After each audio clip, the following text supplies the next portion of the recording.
Okay, let's speak about the knife fighting.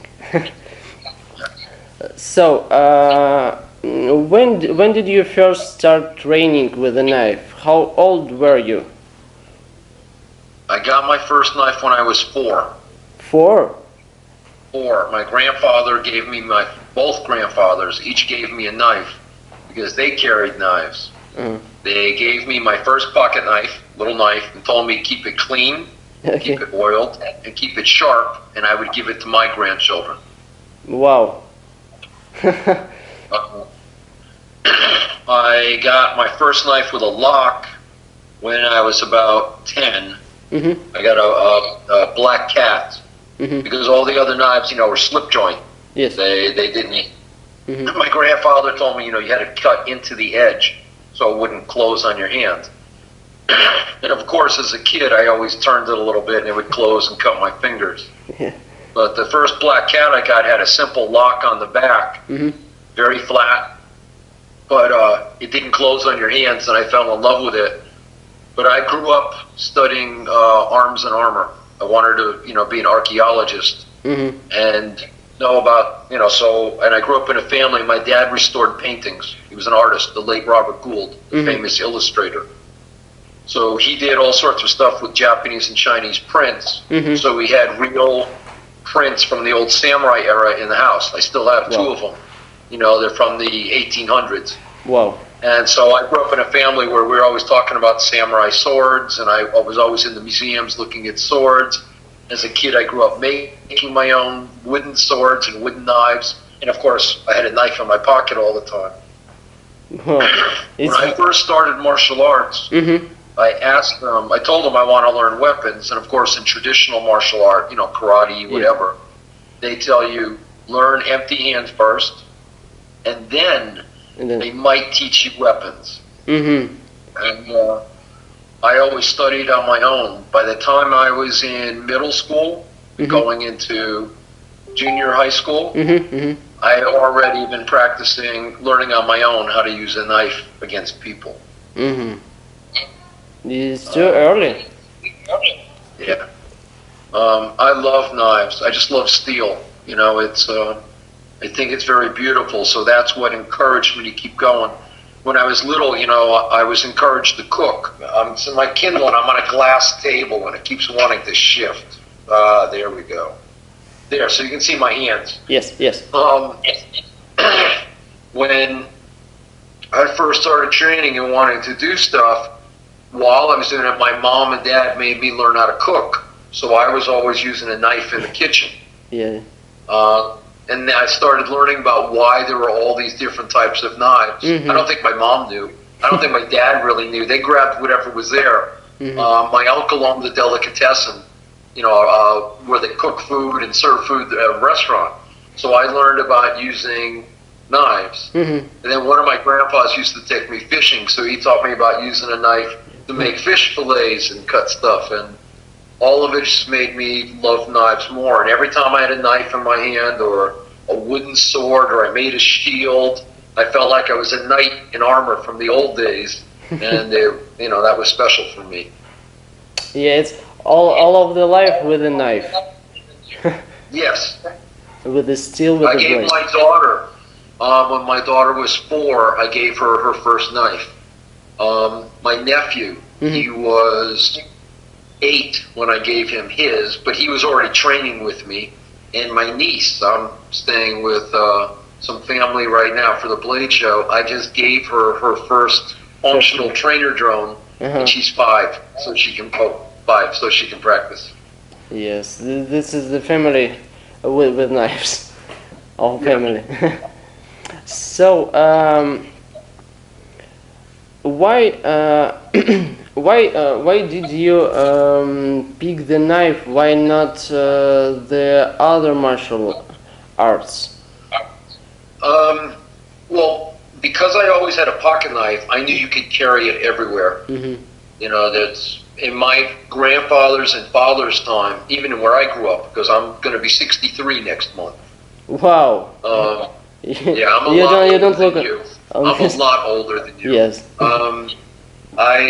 in our generation, and from me, everybody carried a knife. Mm-hmm. You know, they had little knives for Boys Scouts, Girl Scouts. They had Flash Gordon, Buck Rogers, Tom Mix knives. And then, you know, we used to earn points in Boy Scouts so we could get fixed blade hunting knives and Boy Scout folding knives. Mm-hmm. So I always had a knife with me. So to me, anything that would teach me knife was great. When I was in the museums, you know, people have a spotty daga, or they're doing sword and dagger, so there's always the dagger, and what do you do with it? Mm-hmm. There was always, during the time of heavy armor, you have rondelle daggers. You know, even though they're just round dowels, there's all this stuff of what to do with daggers. Mm-hmm. So knives always came to me. As much as I love swords, you can't carry a sword. There's a myth. People always who learn stick work, and I do Filipino martial art, Mm-hmm. they always tell you, don't worry, you could bind a stick. Mm-hmm. And you could grab a stick. Well, it just happened that I was teaching my niece, so there's 2 sticks here, so yeah, I can pick up a stick. Mm-hmm. But if we were outside We can. in the woods, yeah, the only sticks you can pick up in the woods are dead ones that break as soon as you get them. Yes. You'd have to have a knife to cut a live tree down to get a branch. Yes. In a city, because you live in a city, I live in a city, there's no sticks on the ground. No. You don't just reach over. So all of that's myth that they tell you, don't worry, learn stick because you can grab one. Mm-hmm. There's no sticks. No. But a knife, Just a you small can one. always have a knife with you. And, you know, for me, you know, we cut fruit with it, we cut letters with it. I was taught to whittle, you know, take wood and carve wood when there's nothing else to do. We played mumbly peg, you know, where we spin the knife and see how it lands. We used to play stupid games that would never. We used to throw it at our feet. You had to get it between your toes on either side of your foot. We used to play where you put your hand down and the knife goes in between your fingers. We did stupid things. I would never tell anyone to do that now, but that was my generation. So I always had a knife with me. And every martial art I took told me no. And then I met Remy Presas. Professor Presas, the founder of Modern Arnis, he looked at me and said, oh, the first thing you do is weapons. Let me put a stick in your hand, let me put a knife in your hand, let me put a sword in your hand. Once you learn that, I'll teach you empty hand later. The exact opposite of all other martial arts. So in 1980, when I started training with Professor Presas, I mean, I already knew about knife, loved knife. He fed into that and said, oh, don't you know, knife is part of our whole system. It's what we Filipinos do. And that was a match made in heaven.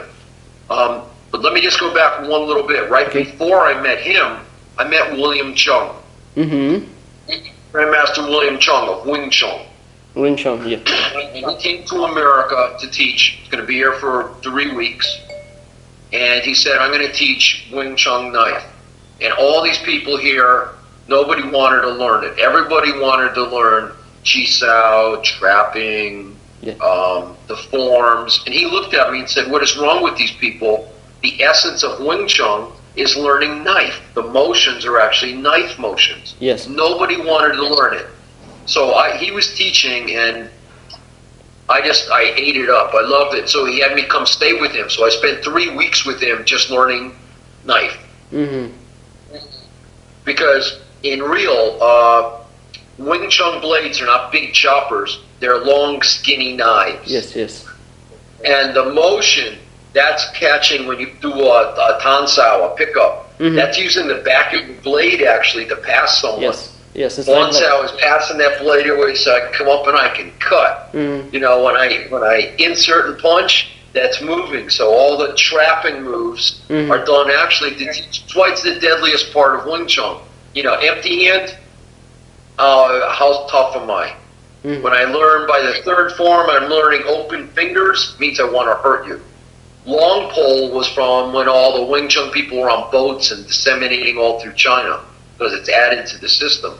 But when they talk about 8 chop, the final step, Bar Chamdo, learning about knife, that was the deadliest. So he thought he was doing something great by bringing it to America to show people in the open. Then all these Wing Chun people wanted to punch each other. I'm glad, because it gave him extra time with me, because he went, you really want to learn this? And I went, yes. So that really got me going, knowing there was a system for it. And then I met Professor Presas, and I never looked back. His family art is the art of the bolo, and a bolo is a big knife. It's not a sword.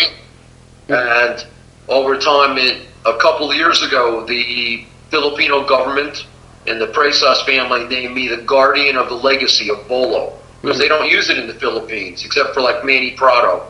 Manny is the Master Sergeant Manny Prado is the chief instructor for the anti-terror Marines in the Philippines, and he teaches them bolo.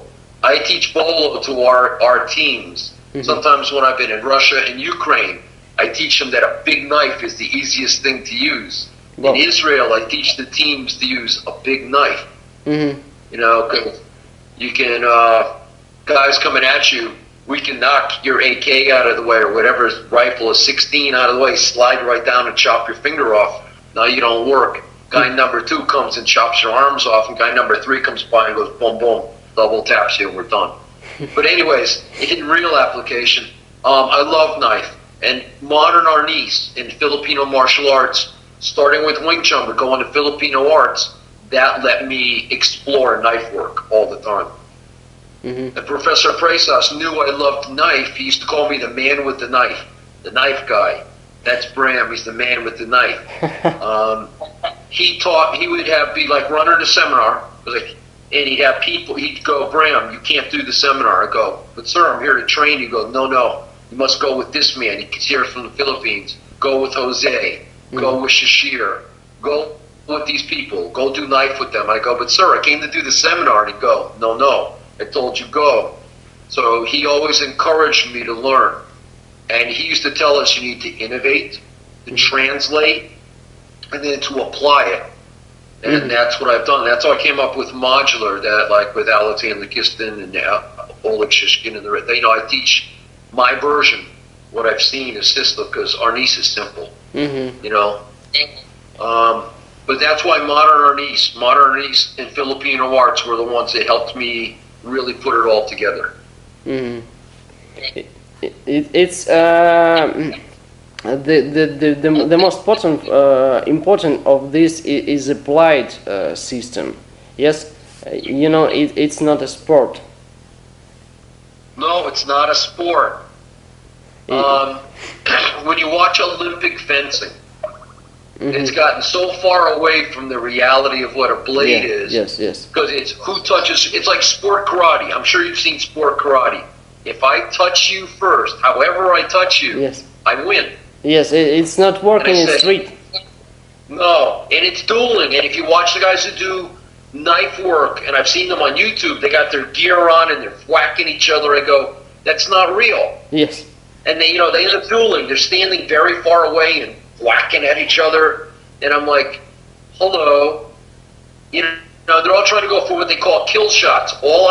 Did you ever see Monty Python and the Holy Grail, the movie with the Black Knight? If you're not sure, go look it up on YouTube and tell the people watching to go to YouTube to watch Monty Python and the Holy Grail with the Black Knight part. I had it when I was just in Moscow and then over in Crimea. I had to bring it up on YouTube and show them.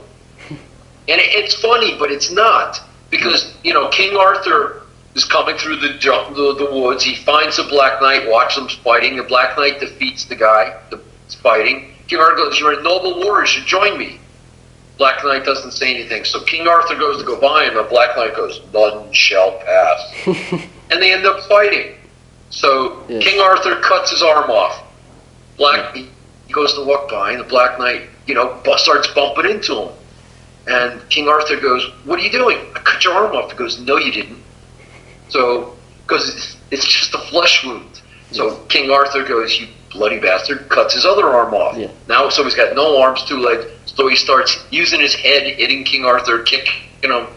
King Arthur goes, you're a loony. Cuts a leg off. Goes to go by. He's hopping on one leg, blood spurting, and he's still hitting him with his head. King Arthur cuts both legs off. So now there's a stump. The stump sits there and goes, okay, we'll call it a draw. And people go, oh, that was really funny. But in real, that's all you have to do. Shut someone down. Yes. That's real. So in sport, you know, in dueling, if you and I are dueling, he who touches first wins. So we're in here. I touch you in the shoulder. You stab me in the heart right afterwards, and I die. Yes. In a duel, I won. Even though I'm dead, I won. I touched you first. That's not real in combat. All of that's fake. Yes, yes, yes. What do we do? Oh, while we have control, I take that leg and that. And guess what? We have the Black Knight, the stump. So the next question I wanted to ask you about how you think what is the basis of the martial arts, all of this, and especially the knife fight, the knife arts, about the knife arts. I think a lot of the knife arts in today's world are either too much geared to the sport end, they've ended up going into dueling, or they have guys who tell you this is what bad guys will do, and they're only gonna, they set you up in a situation you can't win. You can never win because they set you up to prove that what they do will work. And most of them have no basis in reality of what happens with a blade, because they have a point to prove. Knives are really scary. Most martial arts do not know how to deal with a knife, ever. Everything I was taught when I was learning regular martial art would get me killed with a knife. You know, because I hear guys go, you know, I'll take a cut and then I'll punch you out. No, you won't. You know, what I've taught Christian, and Christian knows the most of my women, you know, they're strong, they're fast, but they're not as strong or as fast a lot of times as a man. But everybody cuts, everybody bleeds. Yes. You know, I have 3 rules, and it sort of epitomizes what I think about other martial arts. Is rule number 1 is steel cuts flesh, always. Rule number 2, you can't change rule number 1. And rule number 3 is, unless you got on a blue suit with a big red S on it, rules 1 and 2 always apply. Because I get guys who go, oh, that would, you know what I'll do to you? And I went, yeah, I know exactly what's going to happen. You'll probably punch me, kick me, and then you're going to bleed out, and I'm going to cut fillets off of you. Oh, you know, I'll take you down for a... Guru Dan and Remy used to tell people, Guru Dan Inosanto and Professor Ernst, go, don't grapple with a man who has a knife. Oh, well, you don't want to do? Yeah, you're going to grapple with him. He's just going to start cutting pieces off of you till you let go with whatever you're doing. Oh, well, I'll choke you out. I'll break. Did I mention we're going to cut pieces off of you? One of the things I used to teach a lot of them, Christian got it really fast on me, because lots of guys like to grab and they're into all the choke thing. And I've done it to you. You just cut them right here while they're choking. And just cut their arm off. You ever see Terminator when he cuts his and he pulls the sleeve off? I call it cutting the sleeve off, because you cut it, you duck underneath, and you just pull, and you pull the freaking sleeve off his arm. I think you go. Remy wanted to show a point one. He said, "Kick me." And I knew it was going to hurt, so I kicked him. So he smacked me, you know, with a short stick, just to say. And I was hopping around. I goes, "Bram, kick me with the other foot." We were already hurt, but I did it. And I kicked him, and then I fell on the ground. And he looked at everyone and said, "Ah, Bram was stupid. The first time he kicked the man with a weapon, I made him a gimp. Second time he tried to do it, you know, now he's dead. He has no balance. He has no feet. He's on the ground. Did I mention he's dead?" And most martial arts don't want to accept that. You know, the idea in America, and I think they do it in Europe and in Russia, some of the stories he tells us, empty hand was karate, was developed to defeat guys with swords. Not going to happen. Ever. That's why armor got more and more complex, because we couldn't defeat guys with swords. And what gave us swords and knives back were firearms. Because firearms made armor pointless. Even in the old days, a big ball went through you and went through the armor. It didn't work. So you know, it made, that's why you saw heavy plate armor give way back to what the musketeers were and everything, where swords worked, knives worked, pistols worked, because you couldn't be walking around in a big thing of armor and get blasted up. Couldn't move. So most martial art ignores knife work. A lot of guys who I've met who do knife work don't cut things. It's like Christian's a firearms instructor, and I know if someone looked at her and said, "Oh, I sit in my living room and I dry fire all the time. I never actually shoot my gun," she would go, "Then you don't understand." And go, "Oh, yeah, I sit here. See, I know what to do with it." Well, the actual weight of it, the recoil, noise around, all of it affects what you're doing. So I find people who say, "I know how to cut. I cut all the time." And I go, "What do you cut?" Go, "Well, I practice cutting all." I go, "But what do you cut?" "We cut rope, we cut bottles, water bottles, we cut cans with water in them, we cut meat, we cut foam core, we cut animals, we cut all sorts of stuff because we cut stuff." And you'd be surprised how hard it is to actually cut some of this effectively. It's like the guys who use karambits. And, sangguts come from the Philippines, karambits, but they spin them on their little finger, and then they go, "Look, I can hook it, and I'll hook you." Not in a million years, because that puts the pressure on your finger, and as you try to hook, I guarantee it breaks your finger before you really cut the guy. And people they go, in reverse grip is deadlier than forward grip. I guess in certain times you could say in the close range you could do that, but angling and we're designed to use things in a forward grip. Hammering might be used in reverse grip, but knife. A lot of guys out there don't want to teach a concept. They want you to buy the idea of what they're telling you, what kind of martial art they have, and whatever tool they have to back it up. They'll invent a system to give truth or credence to their tool. Knives are scary because they follow those 3 rules. Steel cuts flesh. Yes. You can't change that rule, and it always works. Some of the toughest guys I know are Russian, and some of the Russians I know are actually in Israel. A lot of Israelis were pretty tough, and I had to convince them not to train with live blades. Because a lot of you guys over there. And after several accidents, because they happened to bump into the blade, they went, "Oh my God." It cuts everything, because a knife is stupid. A knife is the oldest tool ever. It's the first tool ever invented. Yes. It's the oldest tool we have. It was designed to cut flesh. It has, in 2.7 million years, it's always worked. There isn't any other tool on the planet with that long a record.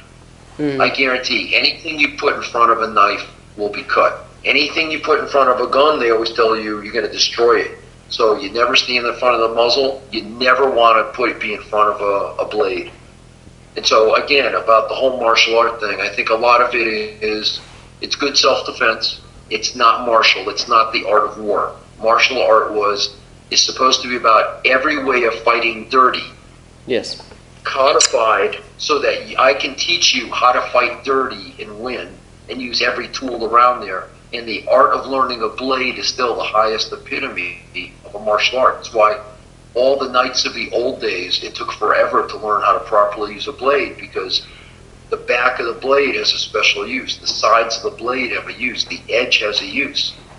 When they started making mass-produced swords and knives, and you started hiring people or drafting them from the general public, when the kings could make lots of swords and give them to everybody, then people just used them to bang with. And that whole thing works with martial art. People bang with martial arts. They bang with their tools, because no one in today's world is going to dedicate their life to understanding what that tool does.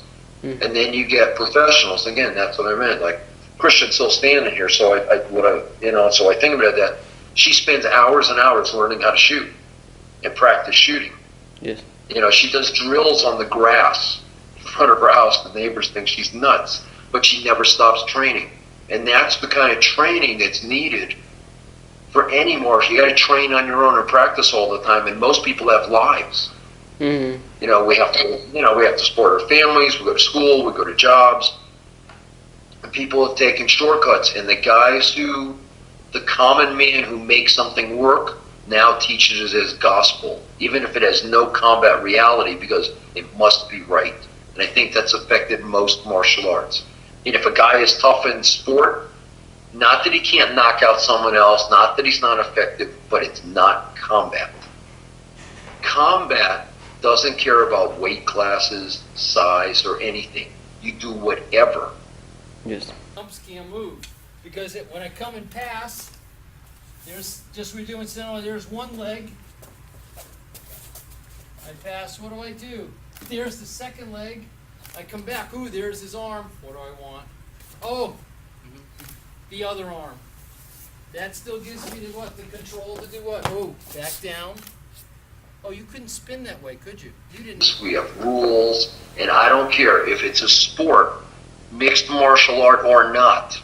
You know, karate, judo, whatever. It's got rules. Yes, yes. And just it doesn't work in the street. Right. Yes. And it doesn't take a big blade to shut someone down. You know, I was talking with someone at the Blade Show yesterday, and a guy from First Group, and we were talking about distancing. And he kept trying to, you know, cut my neck, cut my face, cut my body. And all he did was fade back enough to just catch his hand. He said, what would that do? I said, well, it's the only place you can't arm yourself up in. If you have no fingers and no hand, I don't care. Yes. What do I care?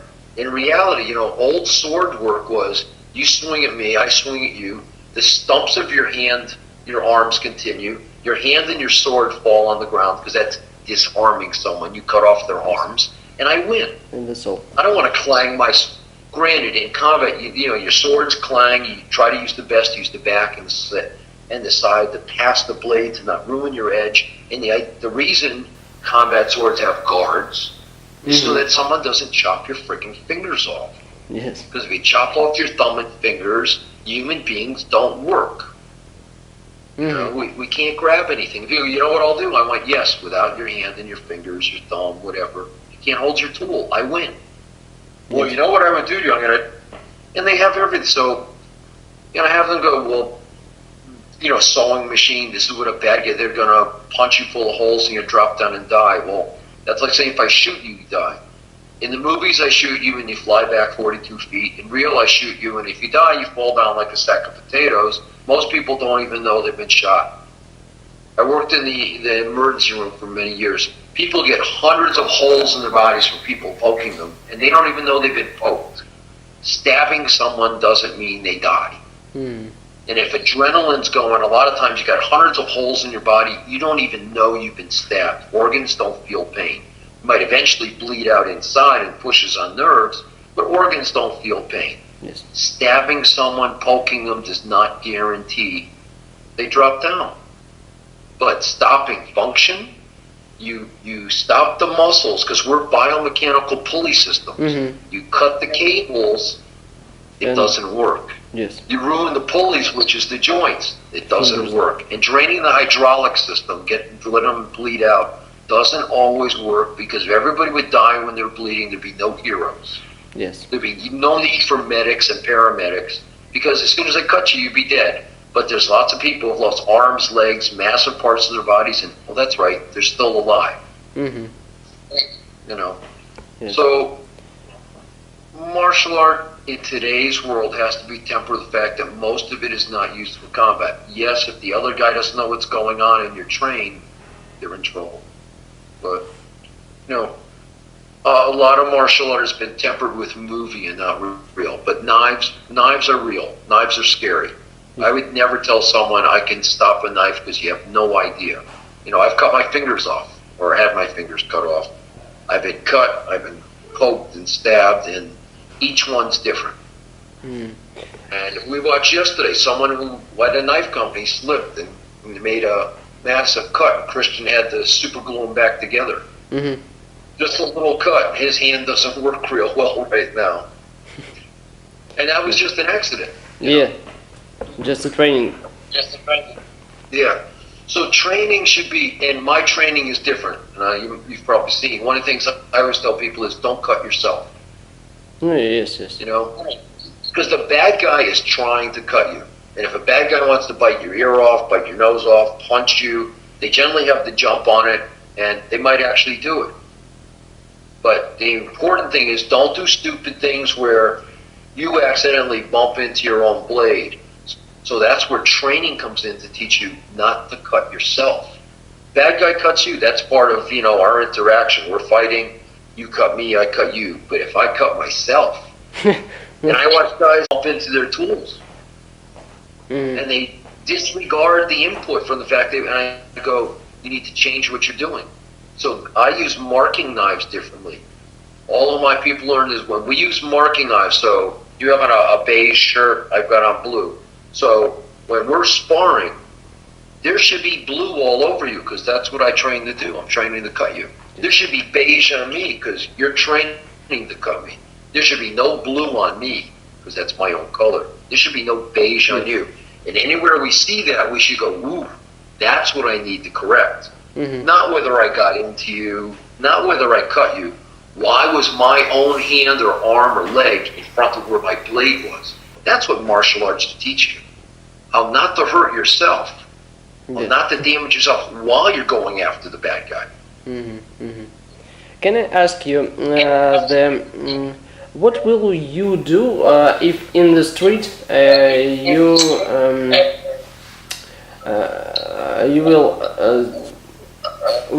will have the problem with some guys, and he take the knife, and you don't have it?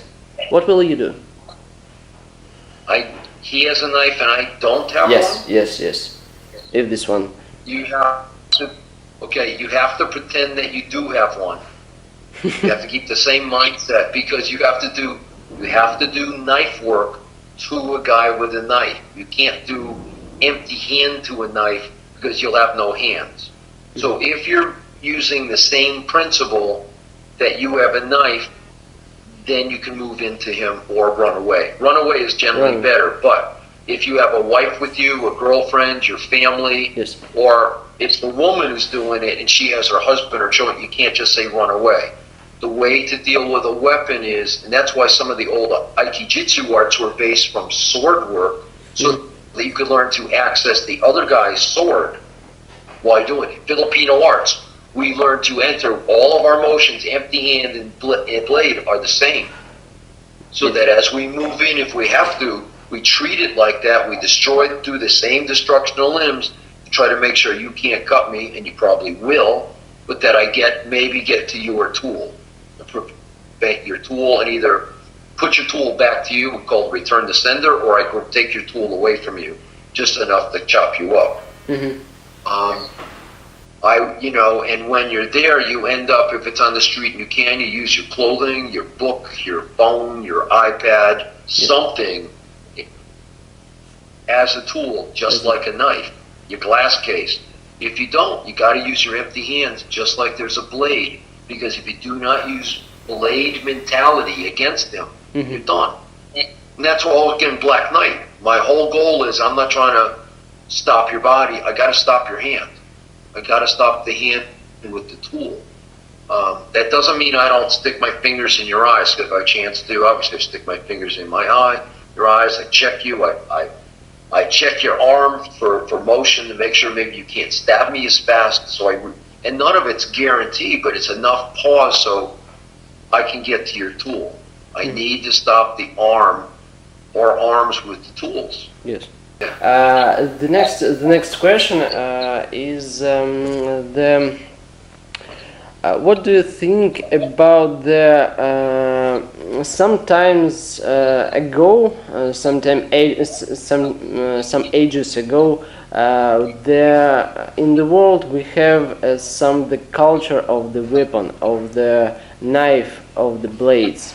Where is it now? What do you think about this? Where is the culture of the blade? The culture of the weapon. It's. I think it's actually, we've come back to a good point with it because a lot of people understand what a weapon is. It's a tool. You have three types of tools. Okay, we have impact tools, edge tools, and projectile tools. Yes. Projectile can be bows, arrows, firearms, slings, anything that throws anything sense of projectile. Impact will be anything from hammers to sticks, maces, billy clubs, anything that hits. And of course, edge tools are everything from simple knives all the way up to swords. I think more and more of us are starting to get back to using it. Special teams in the military are understanding it's real, it can be used.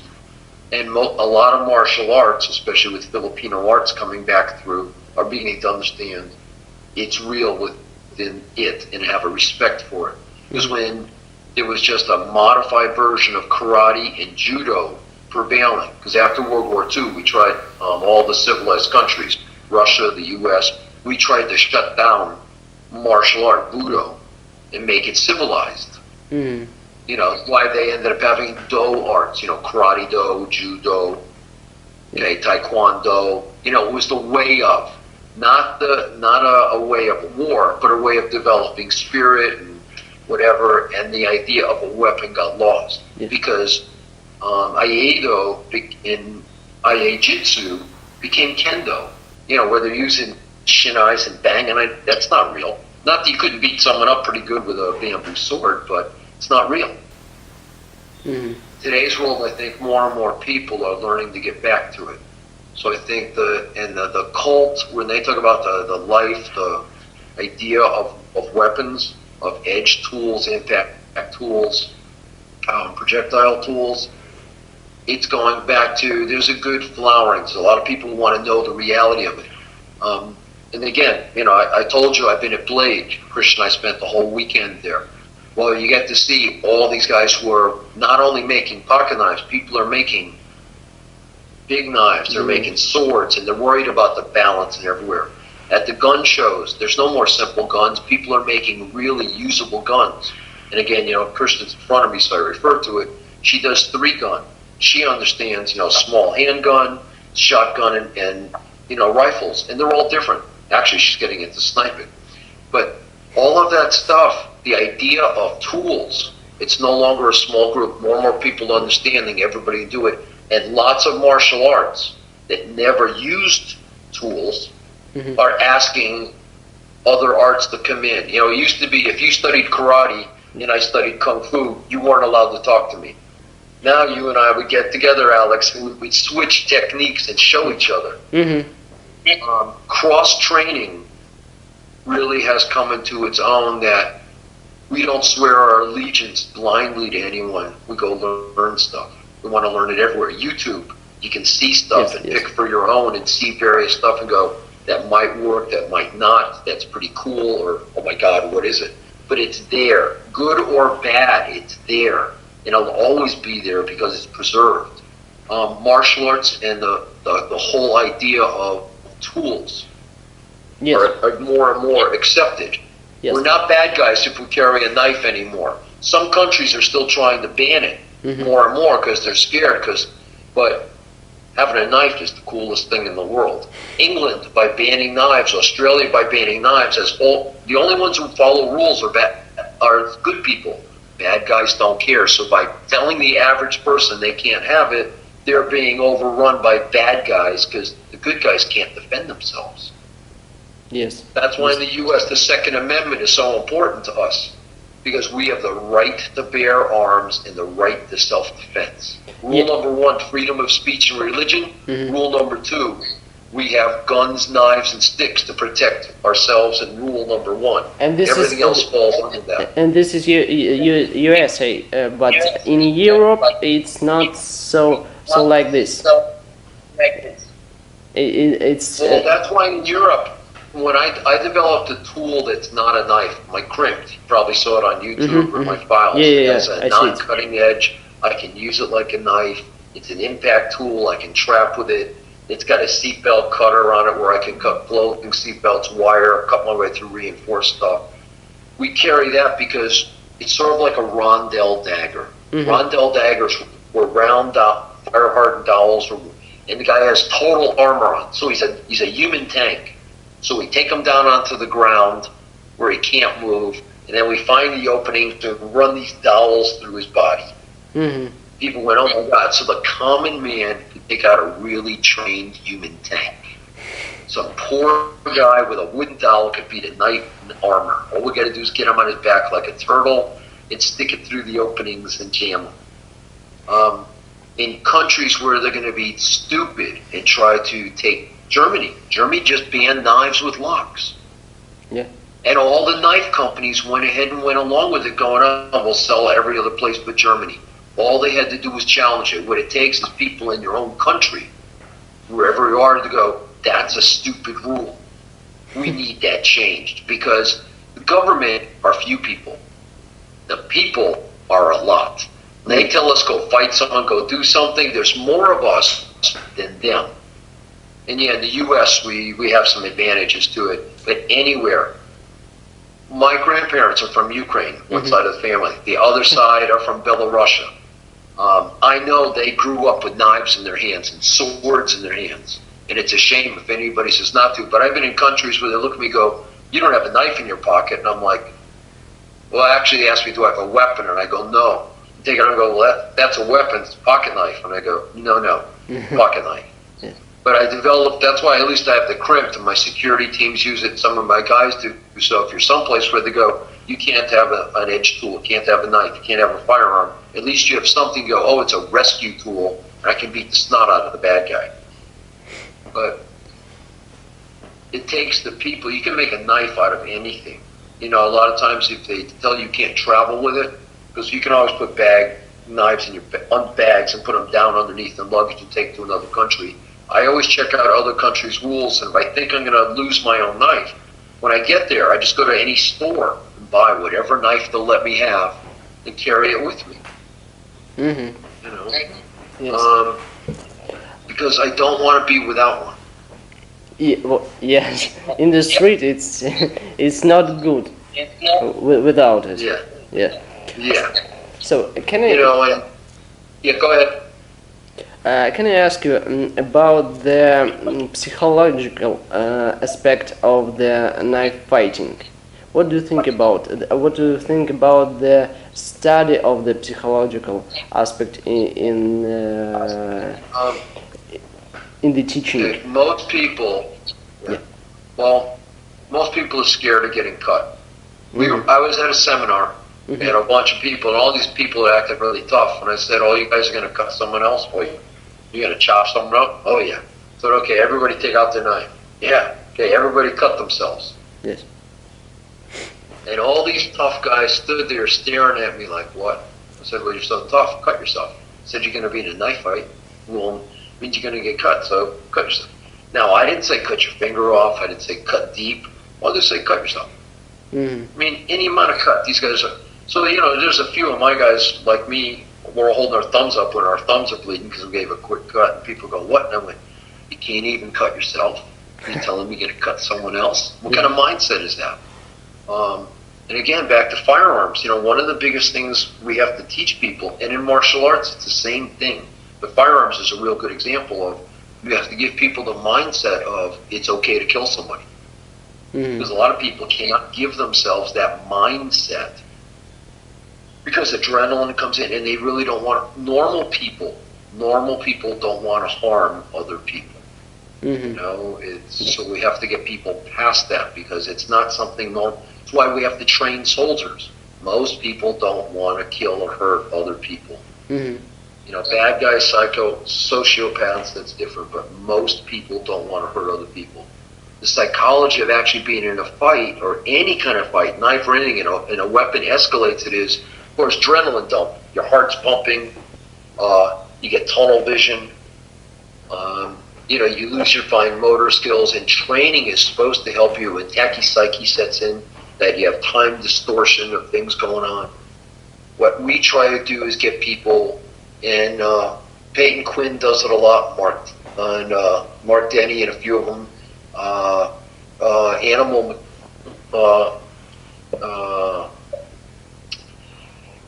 they set up training programs to those conditions, so everything shuts down, and then they try to make them function.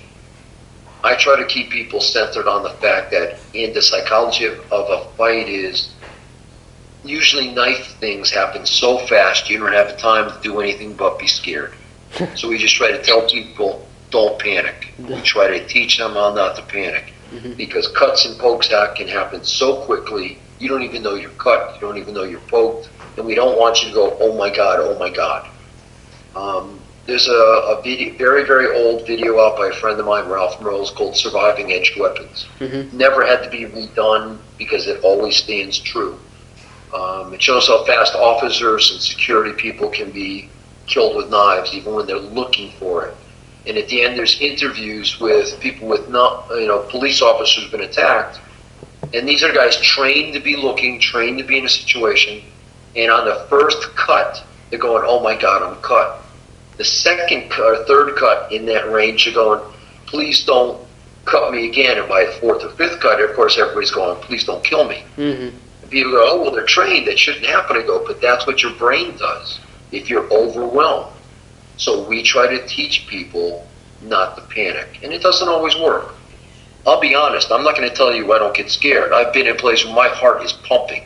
Mm-hmm. I'm doing my best to breathe where I'm not doing this and tunnel vision, and all I can see is, this little thing and make it work. That's what training is supposed to help a little bit. I'm sorry, Bram. The psychology of it is just granting yourself the right to make it happen. Mm-hmm. Okay, Bram. So, what I want to ask you, do you have some the method of the teaching about the psychology with the knife? Right. Okay. The actual emotional part, you just have to get people to understand. You have to put them under duress. There's some kind of stress. The reason and what we end up doing when I do it mm-hmm. is we build up to using, even though they're still training drones, they're metal training drones, so that the psychology of seeing steel come at you, even with no edge, mm-hmm. makes your heart pump. So we try to simulate the fact that, because when you see wood or plastic, your brain goes, that's not real. That's not real. But when you have steel coming at you, even if it's a trainer, yeah, you know it's steel, and when you feel it run on you, it gives a different effect. So we want people to understand. You have some scare about it. Yeah. Yeah. Yeah, exactly. And usually it's why we do cutting drills, and I usually take foam core and different things and cut it so that I can show people what's going to go on. And one of the things that happens is I want people to understand how easily slices happen, so your brain goes, oh my God, that could be me. I try to bring back, I always ask people, if you ever cut yourself, think of what it felt like to be cut. Mm-hmm. Because, we have pretty good memory recollections. A lot of people are scared of that. So if you bring some of that back up and you put people in front of each other and they're going for it, mm-hmm. they start to understand. And Remy taught me about go slow, go slowly. I know all these guys go really fast and try to go hard, mm-hmm. and whoever goes fastest, hardest wins. That's not real. Anybody who's a shooter understands that smooth is fast. Yeah. Slow and easy is fast. If you can, it's so. Hickok, how do you kill so many people? And he said, I draw my gun, mm-hmm. I aim my gun, I shoot my gun. And they go, well, what are the secrets? He goes, well, I just told you, I draw my gun, I aim my gun, I shoot my gun. And they used to ask, lots of sword people, well, when they saw people slowly drawing the sword, and they're not doing fast like we do. In martial art competitions, these guys going really fast. Yes. You watch the old masters, they were going slow because what they were practicing was, how do I access my tool? Because I have to have access. Mm-hmm. How do I actually use my tool properly? Mm-hmm. And then what do I do with the motion as I go? And that's why I tell people, one of the things that happens in psychology is people get panicked. Mm-hmm. Oh my God, I missed, I'm going to get cut. I did it wrong. And as soon as you start thinking I did it wrong, I got cut, you're not thinking about reacting. Mm-hmm. And people need to react. So we end up with a small modular system that teaches people there's only, when they talk about like the 8 paths, well, what they're trying to tell you is, in real, there's only so many things you can do. Human beings are all built the same way. There's no unknowns. So if we learn to cover an open position and a closed position, we've actually done almost all there is. And if you give them little modules, because human beings learn in groups of 3s, military all over the world has proven that.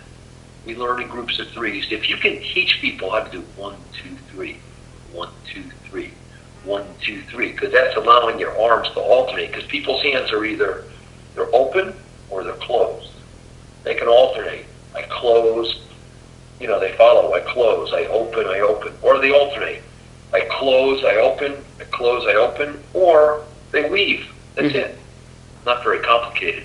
Yeah. So we try to show people that if there's a limited thing that can happen, not lots, very small, because people go, what if I stick you with the tip, or I cut you with the edge, or I hit you with the butt, and they said, this is a 1, this is a 12, this is a 6, and I'm like, no, this is a 1, this is a 1, this is a 1. It's coming. If I do a spinning thing and it comes here, it's a 1.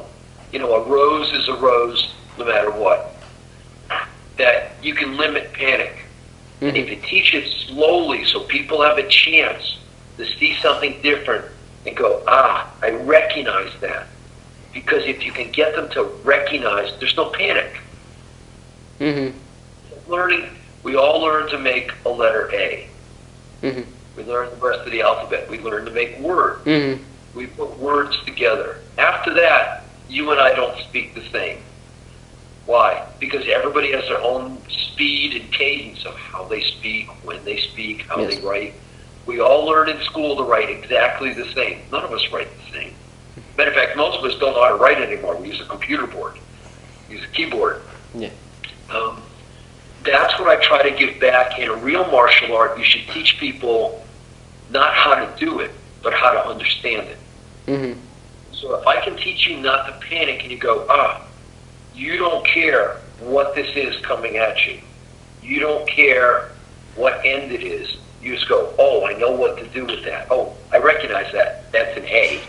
Okay. Life is easier. Under duress, when people go, I have 10,000 techniques. Well, under duress, I can barely remember what my name is. I want to pee down my leg. My heart's pumping in my chest, and I certainly can't remember 10,000 frickin' things. But if I only got to remember 1 or 2, I might be able to do this. Yes.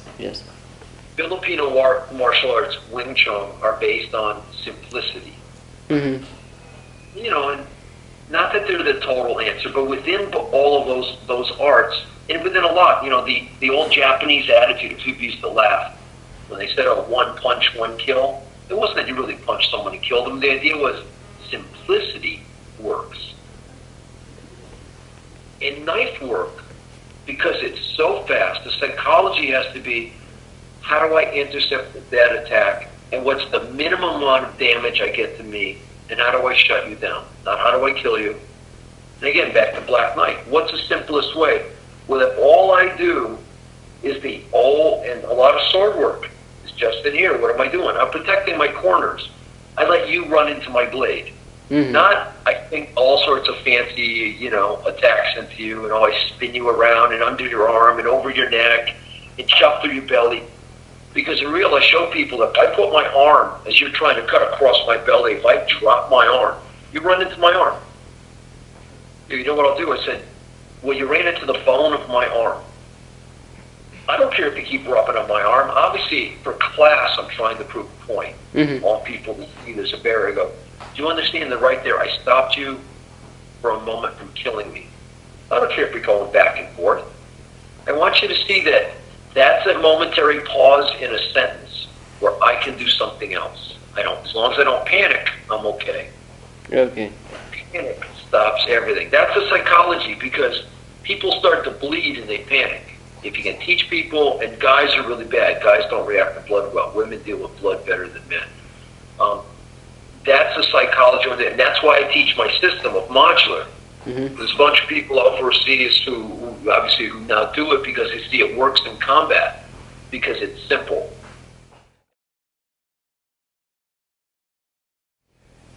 It's no. That's why I designed these. I designed my knives. Yeah, I know. I see it. From the basis of what I do, because I want it simple.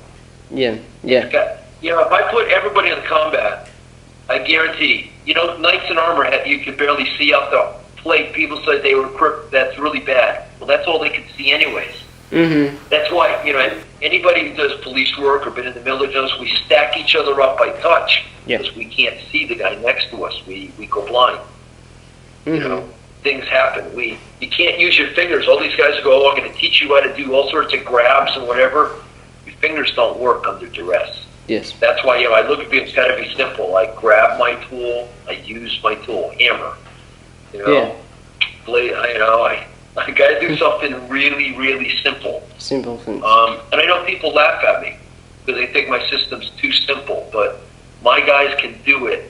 Yeah. Women who are being attacked can do it under duress. My soldiers can do it under duress. And it's not fun, it's not fancy, it's not really complicated. Because again, it goes back to my 3 rules. Steel cuts flesh. You can't change rule number 1. And unless you got on a blue suit, you're guaranteed that rule 1 always applies. Steel cuts flesh. You can't stop it. Yes. It must. And so it must be simple. Yeah. Yeah, it's got to be very simple. Like some of the guys, when you're teaching soldiers, if you have all this equipment on, it's like knights in the old days. You got all this weight on you. Nobody's dancing. Nobody's dancing around and playing, dueling with each other. Oh, look, I tagged your hand. I tagged your hand. And I'm like, it's like some of the stick fighting where they put on full body armor and they're just constantly whacking each other. If I take a stick and whack you in the head, I guarantee you're not. That's why the Dog Brothers and people who fight full contact with no pads, it gets bloody and it ends pretty quick. Yes, it's still a game. Nobody's trying to kill each other, but it's very different. If you put all this safety gear on and go, look what I'm doing, I'm like, that's not real. And again, back to the guys who are whacking each other and they're doing this. You watch them dancing around each other, going, we're teaching knife fighting. And went, no, you're not. You're teaching knife dueling. You've almost made it back to an Olympic sport. Yes. That's not what it is. Yeah. So, Bram, what, in your opinion, the logic of the knife fighting? What do you mean? How it must be? The logic of the method. The logic has to be what I've said all along. Not to cut yourself. Yeah. Not to cut yourself is one. The second thing is, where do I cut the other guy? And the only thing you have to worry about is his hands and one leg. Mm-hmm. Because my left arm works independently of my right arm. Mm-hmm. So if you chop off my right, my left still works. It doesn't care. Yeah. Your legs are interdependent, meaning your legs need each other. They're not this, they're this. Because if I get rid of one leg, you're a gimp. You can't kick me with the other leg. So I tell people, I'm going to make it simple. You just have to shut the guy's arms down and one leg. And it's done. You don't care if he can talk. You don't care if he's got... I teach guys, they're in the military. They teach anti-terror people. Bad guys got armor on. All the stuff of cut the belly, they got armor on. They got helmets on. Yeah. You cannot armor up your hands or your arms or you can't move. Yes. You can't armor up your legs or you can't move. So I show people, and if a guy reaches for you, you can see from the distortion of the camera reaching in, I don't worry about your body. Mm-hmm. I take a little half step back just so and your hand is always in range. The idea of the old sword guys who said, defang the snake, and that goes through that's probably 4,000 years old. It's in the Temple of Beni Hassin in Egypt. It's carved in stone. We don't have to make it up. On the temple walls, they got stick fighting, knife fighting, wrestling. And it wasn't a black guy fighting a white guy. They were smart. It's actually a very darker color guy and a red skin, a light, reddish skinned guy. But they're two colors so you can see what they're doing. Because if you made them both the same color, you couldn't tell who was doing what. They weren't racist. They were just knowing that you had to be able to see it, that I can see a light color on top of a dark color to see where my hands are, where the blade was. But they show you. And that's why all main arts, if you look at them, fighting arts, tell you destroy the guy's limbs. So for me, the philosophy I teach, the whole psychology is, one, don't panic. Realize you're going to get cut. Steel always cuts flesh. You can't change that. cut the guy's hands. He's going to put his hand towards you. He's got to reach the tool. Don't worry about his face. I don't care where his eyes are looking. I don't care. And if if you're not fast enough, just hold it up. If you just protect that zone, let him run his own blade into it. Let him run his arm into your knife. Mm-hmm. Guy's stabbing you. I watch people do so. I just go ahead and I chop at the arm. Block the arm, chop at his arm. He wants to be running by you, poke. Okay. He poked me 10 times. You're right. But somewhere between number 6 and number 10, I cut his flexors off and his arm doesn't work anymore and his tool's on the ground. And yeah, I got holes in him, but then I mentioned he's not cutting me anymore. And if he sticks the other hand at me, I cut his fingers off. Now he's really hurting. Yeah. And do I care if he's screaming and calling me insults? No. And if I don't want him to go anywhere, I chop through his freaking leg. And I drop him like a sack of potatoes and go, your worst nightmare's about to happen. I'm going to go do what I have to do, and I'm going to come back for you. Yeah. And you're still going to be alive, and you never should have attacked me in the first place. The psychology of what you do has to be simple. The methodology has to be simple. Yeah. And I have people go, that's too simple. It can't work that way. Yes, it is. Mm-hmm. If I get rid of your hands, you can't do anything. And I have people tell me all this fancy stuff, and I said, really? If I get rid of your fingers, what do you have? A thumb. I get rid of your thumb, you're a monkey. Monkeys have no thumbs. This is in the show MASH. Hawkeye was talking about the amazing opposable thumb. Mm-hmm. Well, without a thumb, none of our tools work. Yes. We don't have a thumb, we got a monkey's paw. Monkeys don't have thumbs, they can't hold things. Yeah. You cut the flexors, you cannot close your fingers. Yeah. Done. If I cut your bicep, you have to give me a straight arm. I can arm bar you all day. If I cut your tricep, your arm folds. You have no choice. The sartorius, longest muscle in your body, goes from your hip across your leg and down to your knee. If I cut it, you can't pivot.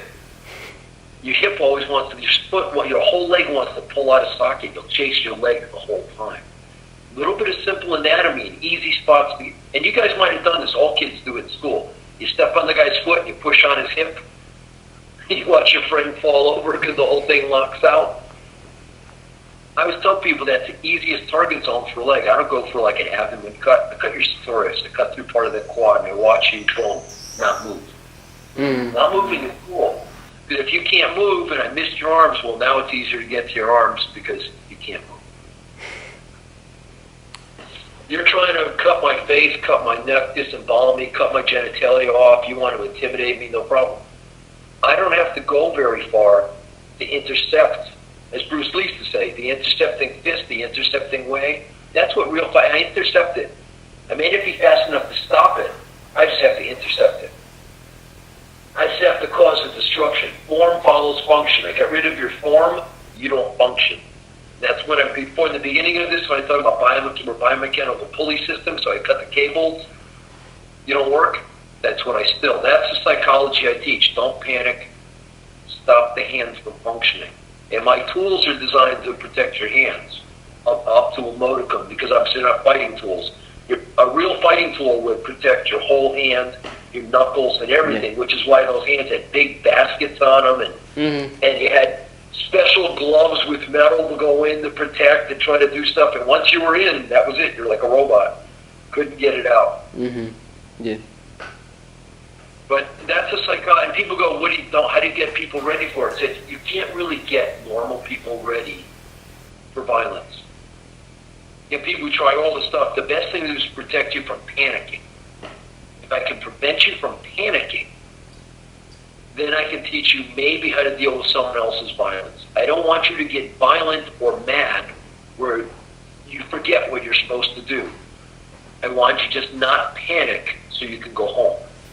Mm-hmm. I don't guarantee you won't get injured.